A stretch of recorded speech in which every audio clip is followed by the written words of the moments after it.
ঘটেছে। এবং এইখানে প্রশ্ন উঠছে যে কালিয়াচক 1-এ, কালিয়াচক বিডিও অফিস 1 নম্বর বিডিও অফিস এবং কালিয়াচক 2 নম্বর বিডিও অফিস দূরত্ব মাত্র 8 কিলোমিটার, এবং সেই জায়গায় কালিয়াচক ব্লক 1-এ সকাল বা দুপুরবেলায় ধর্ণা দিচ্ছেন সাবিনা ইয়াসমিন।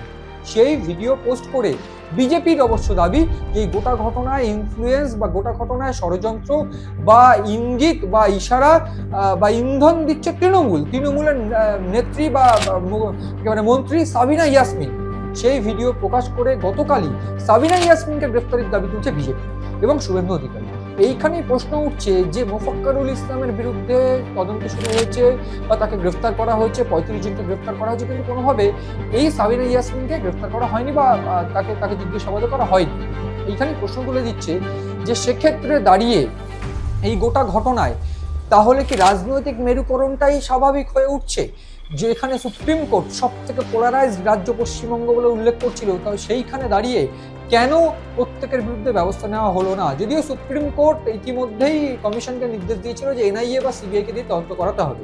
সেক্ষেত্রে সুপ্রিম কোর্টের নির্দেশ মেনে কমিশন ইতিমধ্যে এনআইএ তদন্তের নির্দেশ দিয়েছে। কমিশনের তরফ থেকে ইতিমধ্যে 14-15 জনের টিম বা বলা ভালো এনআইএর তরফ থেকে 14-15 জনের টিম কিন্তু এসে গিয়েছে এবং সেক্ষেত্রে মোথাবাড়ির বিভিন্ন জায়গায় তারা ঘুরে ইতিমধ্যে দেখা শুরু করেছে।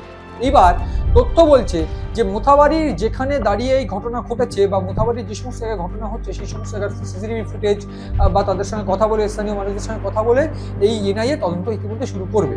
এবার এখানে যে